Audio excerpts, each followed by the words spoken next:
चलो विद्यार्थी मित्रों मजा में। विद्यार्थी मित्रों ध school of science video class में आपनु हार्दिक स्वागत है कि 12th फिजिक्स में चैप्टर नंबर 1 विद्युत भार और विद्युत क्षेत्र में सौ प्रथम प्रस्तावना एटले कि 1.1 टॉपिक विषे बात करी। त्यारबाद विद्युत भार एटले कि 1.2 टॉपिक विषे बात करी। त्यारबाद 1.3 एटले कि वाहक और अवाहक विषे बात करी। एंड लास्ट टाइम 1.4 एटले कि विद्युत धारित प्रेरण करवू। आजे जे भणवानो छे ए सौथी महत्वनो टॉपिक छे विद्युत भारना गुणधर्मो।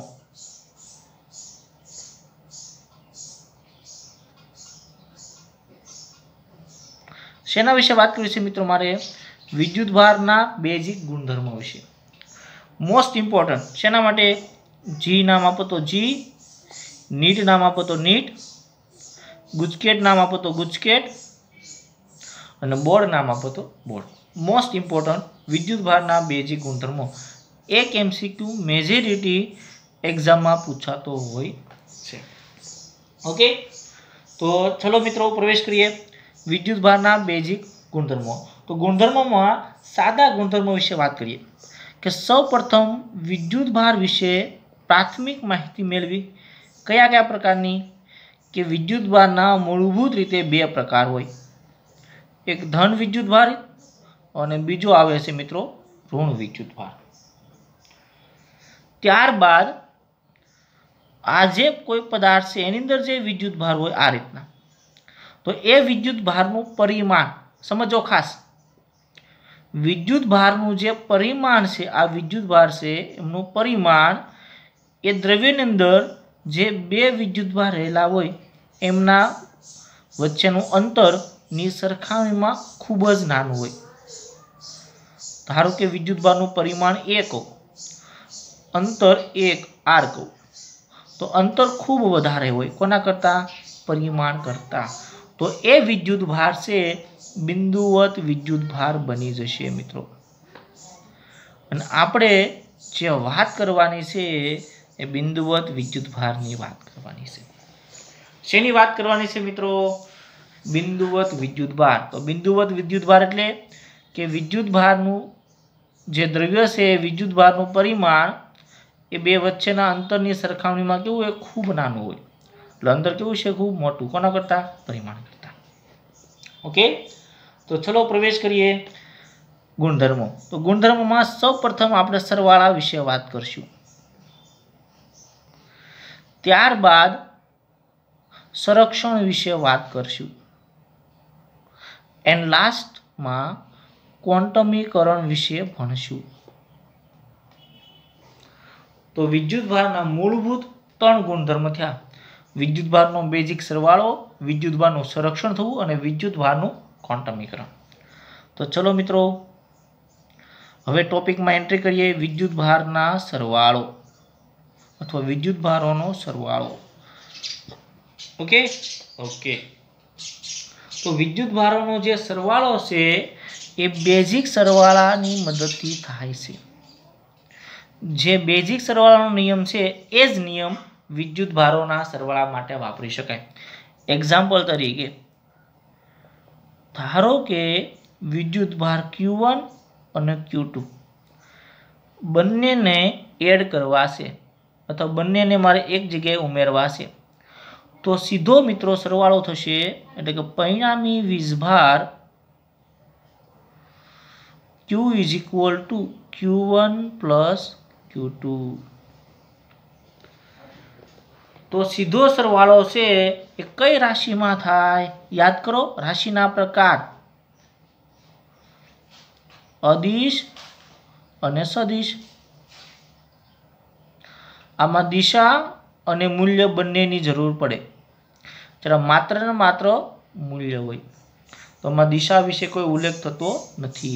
तो विद्युत भार केवी राशि थई मित्रों अदिश राशि थई। तो जे रीते अदिश में सरवाळो करवामां आवे छे तेवो ज सरवाळो विद्युत भार में करवामां आवशे। ओके तो विद्युत भार जे छे ए केवी राशि थई अदिश राशि थई। જેટલા જેટલા મુદ્દામાં સ્ટાર કરું છું મિત્રો એ સ્ટારમાં યાદ રાખજો. ઓકે. ત્યારબાદ બીજો મુદ્દો કે વિદ્યુતભાર અદિશ રાશિ છે તો દ્રવ્યમાન સાથે કેવો સંબંધ ધરાવે. ધ્યાન આપજો, દ્રવ્યમાન અથવા તો દળ, જે રીતે દળનો સીધો સરવાળો થાય છે તેવો જ વિદ્યુતભારમાં પણ સીધો સરવાળો થાય છે. તો બંનેમાં ડિફરન્સ કયો? તો દ્રવ્યમાન છે, દ્રવ્યમાન વચ્ચે હંમેશને માટે આકર્ષણ થાય, જ્યારે વિદ્યુતભાર વચ્ચે આકર્ષણ પણ થાય અને અપાકર્ષણ પણ થાય. આ બીજો મેજર ડિફરન્સ મિત્રો. સ્ટાર કરું છું એટલે એનું ઇમ્પોર્ટન્સ સમજજો. દ્રવ્યમાન અને વિદ્યુતભારમાં, દ્રવ્યમાનમાં હંમેશા શું થશે? બે દ્રવ્યમાન વચ્ચે આકર્ષણ, જ્યારે વિદ્યુતભારમાં આકર્ષણ પણ થાય અને અપાકર્ષણ પણ થાય. ત્યારબાદ કે દ્રવ્યમાન છે એ હંમેશા ધન જ હોય, જ્યારે વિદ્યુતભાર છે ધન ઋણ બંને પ્રકારનું હોઈ શકે છે. ઓકે. તો આ મેજર ડિફરન્સ થયા. હવે ઘણા બધા વિદ્યુતભાર હોય, Q1, Q2, Q3 એમ ક્યાં સુધી હોય? Qn સુધી. તો બધાનો સરવાળો કેટલો થાય? Q1 plus Q2 plus Q3 plus ક્યાં સુધી? Qn સુધી. આ રીતે વિદ્યુતભારોનો સરવાળો થતો હોય છે. ધારો કે એક વીજભાર પ્લસ ધરાવે, બીજો માઇનસ ધરાવે, બંનેનું મૂલ્ય સમાન હોય તો પરિણામી વીજભાર હંમેશા કેવો થાય? શૂન્ય થાય છે. કેવો થશે મિત્રો? શૂન્ય થાય છે. હવે આમાંથી જીનીટમાં કેવા પ્રકારના પ્રશ્ન પૂછાઈ શકે? MCQ. તો ઇલેક્ટ્રોનનો વીજભાર -1.6 × 10⁻−19 કુલમ QE. પ્રોટોનનો વીજભાર 1.6 × 10⁻19 કુલમ. આ માઇનસ છે જ્યારે આ પ્લસ છે. એકમ તો કુલમ આવ્યો. એકમ વિશે વાત કરીએ મિત્રો હમણાં. તો જ્યારે કોઈ પદાર્થ અથવા તો બંનેનો ઉમેરો કરવામાં આવે, સિગ્મા ક્યુ, તો sigma E plus sigma P is equal to શું આવશે? શૂન્ય. એટલે પદાર્થ છે એ વિદ્યુતની દ્રષ્ટિએ કેવો હોય? હંમેશા મિત્રો તટસ્થ હોય છે. તો ઇલેક્ટ્રોનનો વીજભાર, પ્રોટોનનો વીજભાર.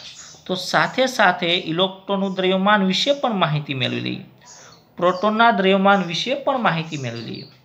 અને આંકડો મિત્રો હંમેશને માટે યાદ રાખવો પડશે. તો ઇલેક્ટ્રોનનું દ્રવ્યમાન 9.1 × 10⁻31 કિલોગ્રામ, પ્રોટોનમાં 1.67 × 10⁻27 કિલોગ્રામ. આ શું દર્શાવે છે મિત્રો? ઇલેક્ટ્રોન અને પ્રોટોનનો વીજભાર અને એમનું દ્રવ્યમાન. આ તમારી વાત થઈ બેઝિક વિદ્યુતભારના સરવાળા. ત્યારબાદ બીજો ગુણધર્મ આવશે કે વિદ્યુતભારનું સંરક્ષણ.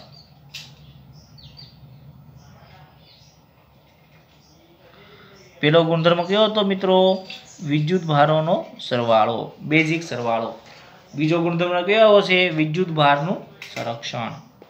તો સંરક્ષણ ભણતા પહેલા સામાન્ય એક્ઝામ્પલ જોઈએ કે કોઈ પણ એક પદાર્થ બીજા પદાર્થ સાથે ઘસવામાં આવે તો કેવી પરિસ્થિતિ થાય?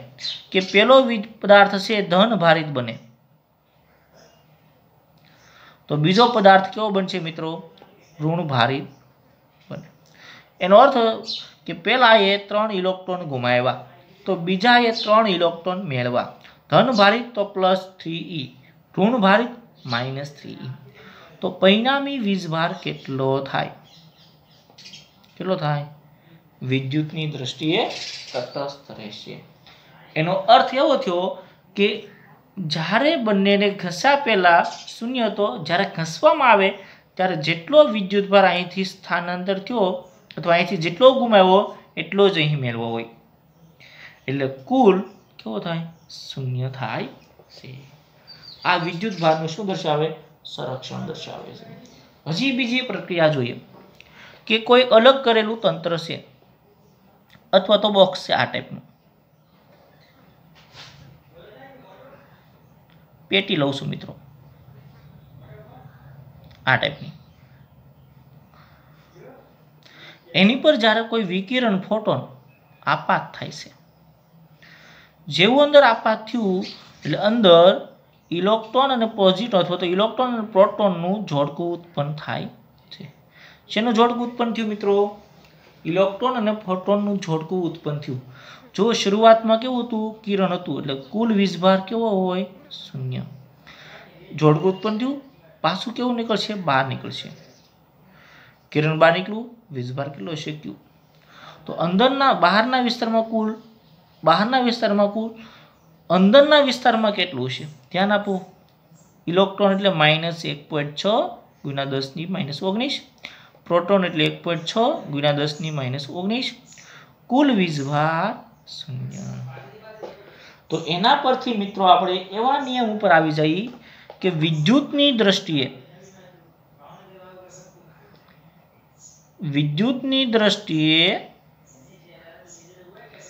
અલગ કરેલા તંત્રનું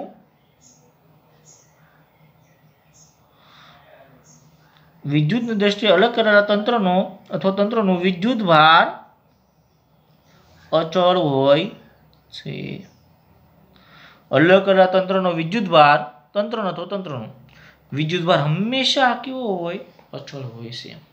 જો એની સાથે મારે બીજો મુદ્દો મૂકવો હોય તો મૂકી શકું કે વિદ્યુત ઉત્પન્ન કરી શકાતો નથી કે નાશ પણ થઈ શકતો નથી. માત્ર ને માત્ર શું થાય છે? સ્થાનાંતર થાય છે. ક્યાંથી ક્યાં? A થી B, B થી C અથવા C થી A. તો આ રીતે વિદ્યુત ભાર જે છે એનું સંરક્ષણ જોવા મળતું હોય છે. ફરી એકવાર, કોઈ પણ પદાર્થને અથવા બે પદાર્થને ઘસવામાં આવે તો એક પદાર્થ પરથી વિદ્યુત ભાર બીજા પર કેવો થાય? સ્થાનાંતરિત થાય. જેટલો સ્થાનાંતર થાય એટલો જ આ મેળવે, એટલે જેટલો ધન વીજભાર બન્યો એટલો જ ઋણ વીજભાર બન્યો, પરિણામે 0 થાય. ત્યારબાદ એક ફોટોન લઈ શકો છો, એનું કિરણ એ પ્રોટોન અને ઇલેક્ટ્રોનમાં રૂપાંતરણ પામે તો પરિણામી વીજભાર 0. એટલે કે વિદ્યુતની દ્રષ્ટિએ અલગ કરેલા તંત્રનો કુલ વીજભાર અથવા તો વીજભાર અચળ હોય છે. આ સ્ટાર ઇમ્પોર્ટન્ટ લાઈન. એટલે કે વિદ્યુતભાર ઉત્પન્ન પણ કરી શકાતો નથી, નાશ પણ થઈ શકતો નથી. માત્ર ને માત્ર શું થાય? એક જગ્યાએથી બીજી જગ્યાએ સ્થાનાંતર થાય છે. આ પણ સ્ટાર વાળી લાઈન છે. ઓકે, આ વિદ્યુતભારના શા થયા મિત્રો? બીજો ગુણધર્મ થયો. ક્લિયર? ઓકે, હવે મિત્રો આપણે આવશે ત્રીજો ગુણધર્મ, વિદ્યુતભારનું ક્વોન્ટમીકરણ. વિદ્યુતભારનું ક્વોન્ટમીકરણ શું દર્શાવે છે મિત્રો? કે વિદ્યુતભારનું જે ક્વોન્ટમીકરણ છે એ ક્વોન્ટમ એટલે શું? એટલે કે વિદ્યુતભાર છે એ અલગ અલગ જથ્થા સ્વરૂપે હોય, ફોટોન સ્વરૂપે અથવા તો જુદા જુદા પૂર્ણાંક સ્વરૂપે હોય એવું કહેવામાં આવે. તો એનસીઆરટી મિત્રો એવું દર્શાવે છે કે કુદરતમાં જેટલા પણ વિદ્યુતભાર હશે એ વિદ્યુતભારમાં જે ઇલેક્ટ્રોન હોય અથવા તો પ્રોટોન, એમાં આપણે ઈ શબ્દ વાપરીએ, એ હંમેશા મુક્ત વિદ્યુતભારો હોય છે. કેવા હોય છે મિત્રો? મુક્ત વિદ્યુતભારો હોય છે. તો નિયમ શું દર્શાવે? તો નિયમ એવું દર્શાવે કે કુદરતમાં જોવા મળતો વિદ્યુતભાર સ્મોલ ક્યુ અથવા તો કેપિટલ ક્યુ હંમેશા આ મુક્ત વિદ્યુતભારના પૂર્ણ ગુણાંકમાં છે. પૂર્ણ ગુણાંક એટલે Ne. 7 સ્ટાર મિત્રો. ફરી એકવાર, કુદરતમાં જોવા મળતા વિદ્યુતભારો ઇલેક્ટ્રોનના અથવા તો ઈના પૂર્ણ ગુણાંકમાં હોય છે. શેમાં હોય મિત્રો? હંમેશને માટે પૂર્ણ ગુણાંકમાં હોય છે. પછી એમાં ધન વીજભાર હોય તો +Ne ऋण वीजभार होय तो माइनस एनी, परंतु हमेशा एना पूर्ण गुणांक में होय छे, એટલે કે પૂર્ણ અને પૂર્ણ જ હોય છે। ઓકે, આ મારા 3 મૂળભૂત ગુણધર્મ થયા શેના? વિદ્યુતભારના। તો આ જે ત્રીજો ગુણધર્મ છે એ કોને વાત કરી? તો આપણને જવાબ મળશે કે માઇકલ ફેરેડે અને મિલિકન નામના વૈજ્ઞાનિકે આનો અભ્યાસ કર્યો અને એમના અભ્યાસ પરથી તો ફેરેડેએ કેવો અભ્યાસ કર્યો કે વિદ્યુત વિભાજનનો પ્રયોગ કર્યો અને એના પરથી ક્વોન્ટમીકરણનો સિદ્ધાંત આપ્યો। જ્યારે મિલિકને ઓઇલ બૂંદનું અથવા તો તેલના ટીપાનો પ્રયોગ કર્યો અને આના વિશે માહિતી આપેલી। તો બધા પરથી Q બરાબર એની, એનો અર્થ એવો થાય કે n હંમેશા પૂર્ણાંક સંખ્યા હોય। શેમાં હોય? પૂર્ણાંક સંખ્યા હોય n। એક્ઝામ્પલ તરીકે E એટલે આપણે 1.6 કીધા, તો ઉદાહરણ તરીકે મારી પાસે વિદ્યુતભાર 0.8 ગુણ્યા 10⁻⁻19 કુલમ હોઈ શકે ખરો?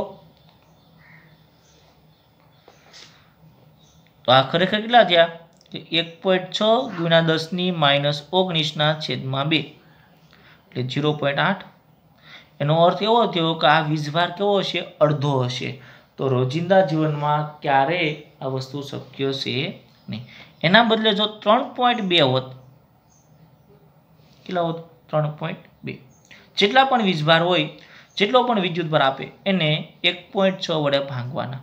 જો પદ્ધતિ TST શક્ય છે કે નહીં એ ચેક કરવા માટે 1.6 ગુણ્યા 10⁻⁻19 વડે ભાંગવાના। તો 16 2 32, 19 19 કેન્સલ, કેટલા આવ્યા? 2। જો પૂર્ણાંક આવે તો હા પાડવાની, અપૂર્ણાંક આવે અથવા પોઈન્ટમાં જવાબ આવે તો ના પાડી દેવાની, શક્ય નથી। ઓકે, આ તમને જ્યારે MCQ નું પેમ્પલેટ મળશે ત્યારે આ ટાઈપના MCQ આવશે। ઓકે, પહેલી રીતનું MCQ કમ્પ્લીટ।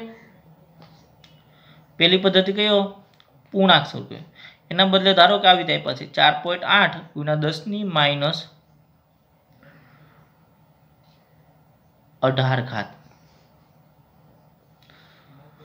તો આ શક્ય છે કે નહીં? તો 1.6 ગુણ્યા 10⁻⁻19 વડે ભાંગવાના। 16 તેરી 48, માઇનસ ખાત ઉપર જાય એટલે પ્લસ, એટલે 3 ગુણ્યા 10 ની કેટલી ઘાત આવી? 1, એટલે જવાબ કેટલો આવ્યો? 30। તો શક્ય છે। ઓકે, આ રીતનું MCQ આવશે। હવે બીજી રીત કે એનો એકમ કેવો આવે MCQ પૂછવા માટે? તો એકમ છે એ કુલમ નામના વૈજ્ઞાનિકની યાદમાં વિદ્યુતભારનો એસા એકમ છે એ કુલમ છે। કુલમને C વડે દર્શાવવામાં આવે। ઘણીવાર મિલીકુલમ, માઇક્રોકુલમ અથવા તો નેનોકુલમ। તો મિલી એટલે -3, માઇક્રો એટલે -6, નેનો એટલે -9 કુલમ હોય। હવે ઘણીવાર કુલમ સ્વરૂપે ના હોય, એમ્પિયર સ્વરૂપે હોય, તો એમ્પિયર ઇન્ટુ સેકન્ડ એકમ આવશે। કેવું આવશે? Ampere into second. લખવું હોય તો એમ્પિયર ઇન્ટુ સેકન્ડ। ક્યારેક એમ્પિયર ઇન્ટુ કલાક પણ આવશે। આ જુદા જુદા એકમ છે। કયા સ્વરૂપમાં? SI સ્વરૂપમાં। કલાક હોય અને સેકન્ડમાં ફેરવા હોય તો 3600 એમ્પિયર સેકન્ડ, એ બધું બની શકે છે। કલાક એટલે 3600 સેકન્ડ। ઓકે, હવે CGS એકમ આવી શકે। તો CGS એકમ છે 1 કુલમ બરાબર 3 ગુણ્યા 10⁹ state coulomb. Most important line, majority સ્ટુડન્ટને આ સ્ટેટમેન્ટ યાદ રહેતું નથી, એમાં MCQમાં લચ્છા મારે છે। x કુલમ = 3 ગુણ્યા 10⁹ સ્ટેટ કુલમ। અને હજી એક એકમ આવશે ફેરેડેનો। શેનો એકમ આવશે મિત્રો? 1 ફેરેડે = 96500 કુલમ થાય। તો આ એમના જુદા જુદા એકમ થયા। અને જો મારે પારિમાણિક સૂત્ર વિશે વાત કરવી હોય, શેના વિશે મિત્રો? પારિમાણિક સૂત્ર વિશે. તો m0 l0 t0 કુલમ એટલે c1. અને એમ્પિયર સેકન્ડમાં જો મારે વાત કરવી હોય, શેમાં? Ampere second. તો m0 l0 t1 a1. આ શું દર્શાવે? પારિમાણિક સૂત્ર. ફરી એકવાર વિદ્યુતભાર વિશે. SI એકમ coulomb, millicoulomb, microcoulomb, nanocoulomb. -3 -6 -9 ampere second. 1 coulomb એટલે CGSમાં 3 × 10⁹. 1 ફેરેડ એટલે 96,500 કુલમ. પારિમાણિક સૂત્ર C1 T1 A1. ક્લિયર? આ MCQ નંબર 2. હવે ત્રીજો MCQ કઈ રીતે પૂછાય? હવે ત્રીજો MCQ એવો પૂછાય કે એક પદાર્થ અહીંથી ને ઘસવામાં આવે ત્યારે અહીંથી અહીં 10 ઇલેક્ટ્રોન ટ્રાન્સફર થયા. સમજો ખાસ, કેટલા ઇલેક્ટ્રોન ટ્રાન્સફર થયા? 10 ઇલેક્ટ્રોન ટ્રાન્સફર થયા. A થી B માં 10 ઇલેક્ટ્રોન ટ્રાન્સફર થયા. તો A નું દળ અને B નું દળ વધે ઘટે? ઓકે. તો ક્યાંથી ટ્રાન્સફર થયા? A માંથી B માં ગયા. એટલે A ધન ભારિત બને જ્યારે B ઋણ ભારિત બને. એટલે પોઝિટિવ આ નેગેટિવ. તો જે ધન ભારિત થાય છે ઇલેક્ટ્રોન ગુમાવે છે, એટલે કેવું બનશે? દળ ઘટે. જે ઋણ ભારિત છે એટલે એક્સેપ્ટ કરે, ને એક્સેપ્ટ કરે એટલે એનું દળ વધે. ઓકે, આ MCQ છે. તો પ્રશ્ન એવો થયો કે દળ વધ્યું તો કેટલું વધ્યું, દળ ઘટ્યું તો કેટલું ઘટ્યું. ઓકે, તો 10 ઇલેક્ટ્રોન, તો દ્રવ્યમાનનું સૂત્ર આવશે n × me. કારણ કે 1 ઇલેક્ટ્રોન એટલે આપણે ભણ્યા 9.11 અથવા 9.1 × 10⁻31. એવા કેટલા છે? n ટ્રાન્સફર થાય ગુણ્યા m. એટલે 10 × 9.1 × 10⁻31 કિલોગ્રામ. એટલે 9.1 × 10⁻30 કિલોગ્રામ. કારણ કે 1 અને -30. તો A નું દળ કેટલું ઘટે? 9.1 × 10⁻30. જ્યારે B નું દળ એટલું વધે. આ ત્રીજો MCQ થયો. કેટલા પ્રકારનો? ત્રીજી રીતનો MCQ થયો. આ દળ વધે અને દળ ઘટે માટેની વાત થઈ. ઓકે, નેક્સ્ટ પદ્ધતિમાં ધ્યાન આપજો. નેક્સ્ટ પદ્ધતિ કે મારી પાસે 1 કુલમ વીજભાર છે. કેટલામાં છે? 1 કુલમ વીજભાર છે. તો એમાં ઇલેક્ટ્રોન કેટલા હશે? 2 કુલમ વીજભાર છે તો ઇલેક્ટ્રોન કેટલા હશે? 3 કુલમ વીજભાર છે તો ઇલેક્ટ્રોન કેટલા હશે? તો ઇલેક્ટ્રોનની સંખ્યા મેળવો એવો પણ પ્રશ્ન પૂછાઈ શકે. તો Q = NE. Q એટલે 1, N એટલે આપણને ખબર નથી, E એટલે 1.6 × 10⁻19. અંશ ક્યાં જશે મિત્રો? છેદમાં જશે. તો n બરાબર 1/1.6 × 10⁻19. તો 1/1.6 એટલે 0.725 × 10⁻19. એક આંકડા પછી જો પોઈન્ટ મૂકો તો 6.25 × 10⁻19. તો 1 કુલમ વીજભારમાં કેટલા ઇલેક્ટ્રોન આવેલા હોય છે? યાદ રાખજો.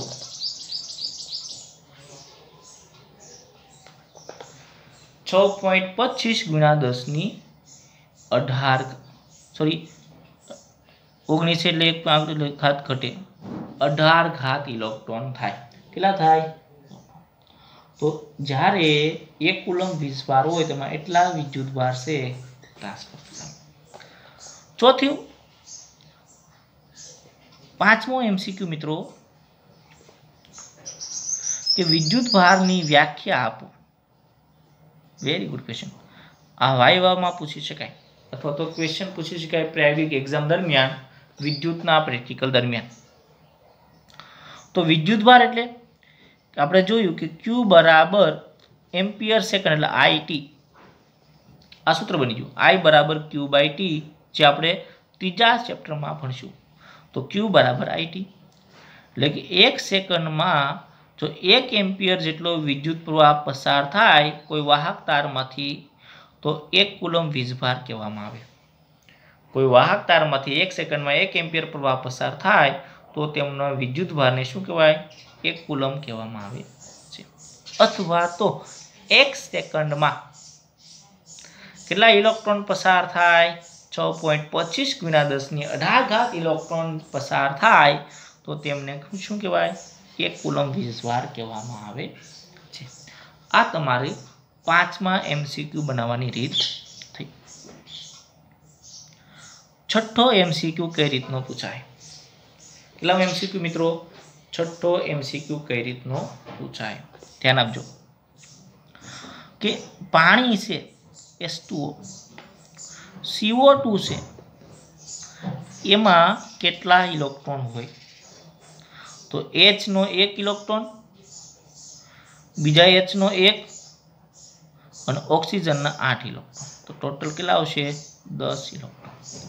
તેમાં જો જેટલો વિદ્યુતભાર ગુણવો હોય એને કેટલા વડે ગુણવા પડશે? તમારે 10 વડે ગુણવા પડશે, જે તમારે ઉદાહરણ નંબર 3માં કામ લાગશે. CO2 છે તો કાર્બન એટલે 6 આવે મિત્રો, ઓક્સિજન એટલે 8, પાછો ઓક્સિજન એટલે 8, તો 8 8 16, 16 ને 4 કેટલા થયા? 22. તો આ તમારા જ્યારે એલન નું મોડ્યુલ તમે સોલ્વ કરશો તો એમાં કામ લાગશે. ઓકે, તો આ રીતની પદ્ધતિ થઈ. શેની પદ્ધતિ થઈ? વિદ્યુત ભારના MCQ. તો કેટલા MCQ? કેટલા પ્રશ્ન થયા મિત્રો? પહેલો પ્રશ્ન, બીજો, ત્રીજો, ક્યાં સુધી? 6 સુધી. અને છેલ્લો ક્વેશ્ચન 7મો MCQ કે વિદ્યુત ભારમાં ઇલેક્ટ્રોન આવે, પ્રોટોન આવે અને ન્યુટ્રોન આવે. જો વિદ્યુત ભાર છે ક્યારે અપૂર્ણાંકમાં હોય નહીં. તો કોઈ પણ માણસ એવો પ્રશ્ન પૂછે કે પદાર્થ છે શેનો બનેલો હોય? તો દ્રવ્યનો બનેલો છે. એનું નાનું સ્વરૂપ અણુ, અણુનું નાનું સ્વરૂપ પરમાણુ, પરમાણુનું નાનું સ્વરૂપ મિત્રો ઇલેક્ટ્રોન, પ્રોટોન, ન્યુટ્રોન. તો એનું પણ નાનું સ્વરૂપ, તો એનું જે નાનું સ્વરૂપ છે એ શબ્દ આવશે ક્વાર્ક્સ. કયો શબ્દ આવશે મિત્રો? ક્વાર્ક્સ. તો આ જે ક્વાર્ક્સ છે એનું બંધારણ હજી સુધી કોઈ મેળવી શક્યું નથી. એનું જે સ્વતંત્ર અસ્તિત્વ છે કોઈ પણ વૈજ્ઞાનિક મેળવી શક્યા નથી.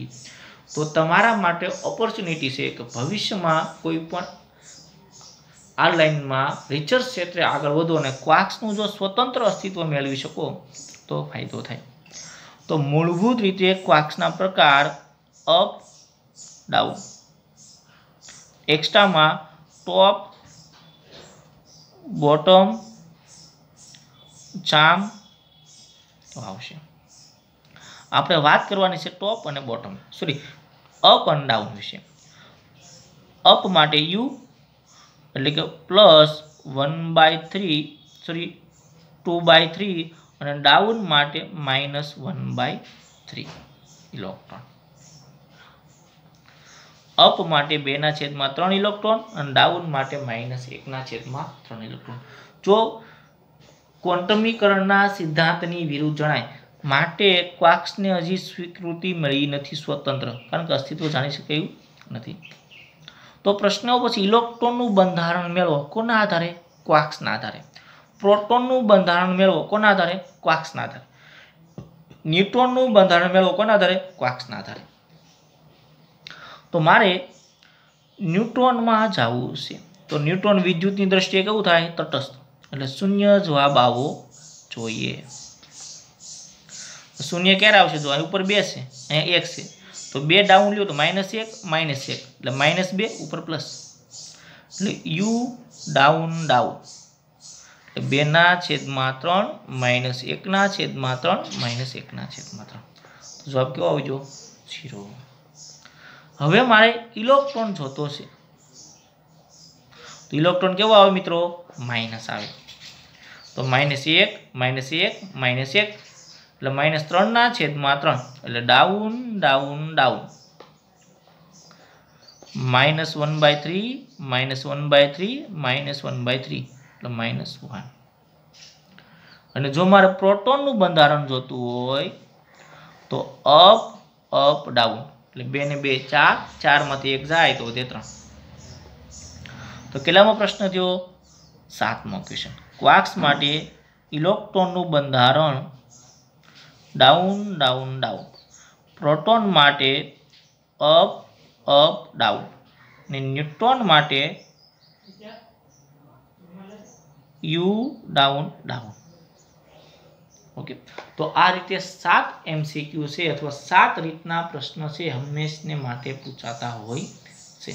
अने जो विद्युत भार ने गति करावो तो 8मी रीतनो पण एमसीक्यू थाय। क्यारे मित्रों विद्युत भार ने गति करावो तो जो स्थिर स्थिति में होय तो मात्र ने मात्र विद्युत क्षेत्र उत्पन्न थतुं होय अने जो अचल वेगी गति करावो तो विद्युत क्षेत्र और चुंबकीय क्षेत्र बंने उत्पन्न थाय। अने जो प्रवेगी गति करावो, केवी गति करावो विद्युत बने प्रवेगी गति, तो ऊर्जानुं विकिरण पण उत्पन्न करतो होय छे, जे आपणे चेप्टर नंबर 8 में भणवाना छे। चुंबकीय क्षेत्र 4था 5मा 6ठा 7मा में भणवाना छे। ओके, तो फरी एक बार मित्रों केटला रीतना एमसीक्यू थया 7 रीतना एमसीक्यू थया छे। पहली रीत जे हती ए केटला रीतनी हती मित्रों के पूर्णांक एमसीक्यू माटे जो स्टेप बाय स्टेप पहली पद्धति के भाई पूर्णांक होय हमेशा q बराबर एनी, तो एना माटे 1.6 × 10⁻19 वडे भांगवाना। बीजी रीत एकमनी कूलम मिली माइक्रो नेनो एम्पियर सेकंड, 1 एम्पियर कलाक ने 3700 एम्पियर सेकंड में फेरवाय। कूलम एटले स्टेट कूलम, सीजीएस में फेरेडेनो पारमाणिक सूत्र अने पारमाणिक सूत्र। तीजो शब्द आवशे दळ वधे घटे केटलुं वधे केटलुं घटे। आ त्रीजी एमसीक्यू नी रीत थई। त्यारबाद चौथा एमसीक्यू नी रीत के एक में केटला इलेक्ट्रॉन आवेला होय छे। ओके, पांचमी रीत एनी व्याख्या माटेनी रीत। छठी रीत के कोईपण अणु परमाणु जे छे एमां केटला इलेक्ट्रॉन आवेला होय छे। सातमी रीत क्वार्क्सनी रीत अने आठमी मित्रों गति में आवे त्यारे कई वस्तु उत्पन्न थाय। ओके, तो आने आधारित मित्रों विद्युत भारना गुणधर्मने आधारित आपने एक्जाम्पल मळशे। उदाहरण नंबर 1, 2 અને 3। स्वाध्याय में पण मित्रों आना एक्जाम्पल से आपने मळी रहेशे। कया कया एक्जाम्पल मळशे मित्रों? 4थું, 5મું, 11 અને 31। तो आनी प्रेक्टिस पण तमारे करवानी थशे। पहेलुं, बीजुं, तीजुं। पहेलुं थई गयुं छे मित्रों, बीजुं ने तीजुं आपणे भणवाना छीए, पण क्यारे? नेक्स्ट लेक्चर में। तो जेटलो पण मित्रों गुणधर्म छे विद्युत भारना गुणधर्म एनसीईआरटी जे अत्यंत टूंकमां आपणे समजावशे, परंतु आपणो मात्र ने मात्र टार्गेट छे गुजरात बोर्ड नथी। गुजरात बोर्ड में आपणे अटकी जवानुं नथी। न्याथी आपणे आगळ वधीने जी मेन અને એડવાન્સ સુધી પહોંચવાનું છે, નીટ સુધી પહોંચવાનું છે અને નીટમાં 600+ નો ટાર્ગેટ છે મિત્રો। અને એના માટે ફિઝિક્સમાં ફરજિયાતપણે